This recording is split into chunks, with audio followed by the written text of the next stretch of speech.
We've heard testimony from friends and family who say Dr. Kushel was an empathetic and self-controlled physician before he was diagnosed. That doesn't surprise me. Then could Dr. Kushel, in your opinion, have exercised willpower to stop himself from writing his wife or anyone else prescriptions for narcotics that they didn't need?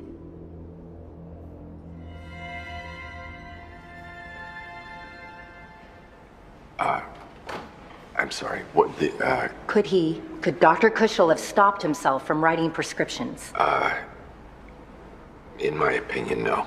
And why is that? Frontotemporal dementia robbed him of that capacity. He could no more force himself to do the right thing than a man with a severed spinal column could force himself to walk. And does Dr. Kushel know what's wrong with him? In my view, You're releasing Ricardo? I thought you said you didn't draft any decent catchers. His social security number's bogus. Wait, why am I hearing about this for the first time? Why would I tell you about it? Why would you tell me about it? Because you know it's something I would care about?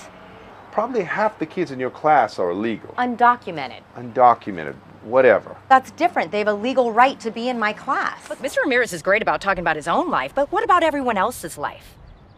Let me ask you, young man. How would you specifically address the issues of being sheriff?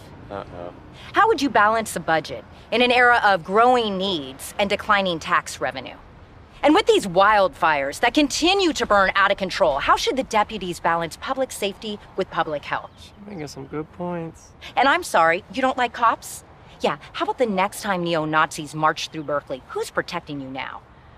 Look, this isn't about me, and it's not about Mr. Ramirez. This is about the 1.5 million residents of this community. What policies do you have to improve their lives? Do you have a position on anything? Or is this all just about you? Susan, how are things? It's really, it's unfathomable. Forever. It's unfathomable. And, the other day I was waiting in my driveway to go to work, and I was waiting for him to come out.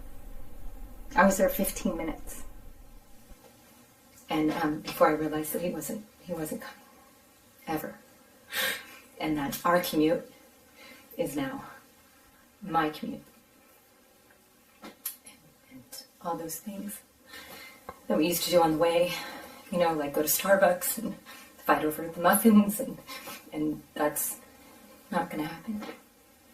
But that's going to get better, I think. I hope. Mr. Redford? Yes. I guess that's Mr. Newman in the car? Yes, it is.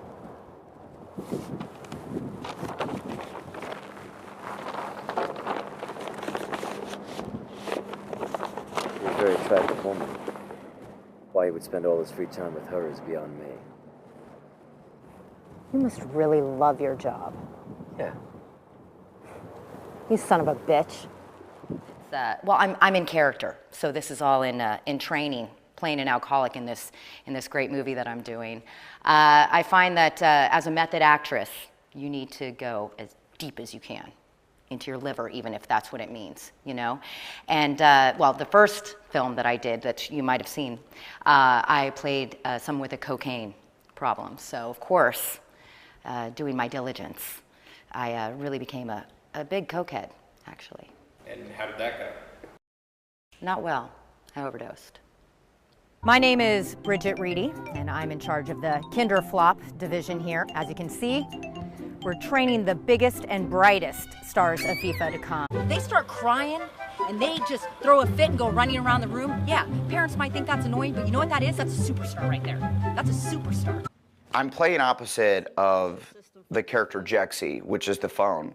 But we did have a very funny improv actress from San Francisco doing the voice there, so I could be playing opposite someone. Her name was Lori Bird. Friends and do fun things like going to nightclubs and surfing.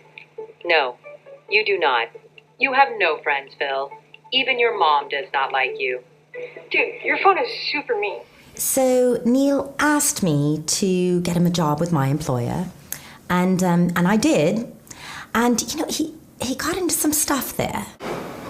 I got no regrets. He came over to my place, and he was a wreck. you know.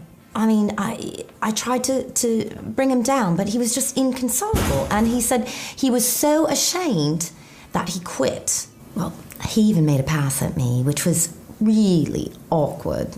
I mean, I only date musicians. You know, we couldn't save him. You know, there's no amount of carrots, if you will, that would save this poor little bunny.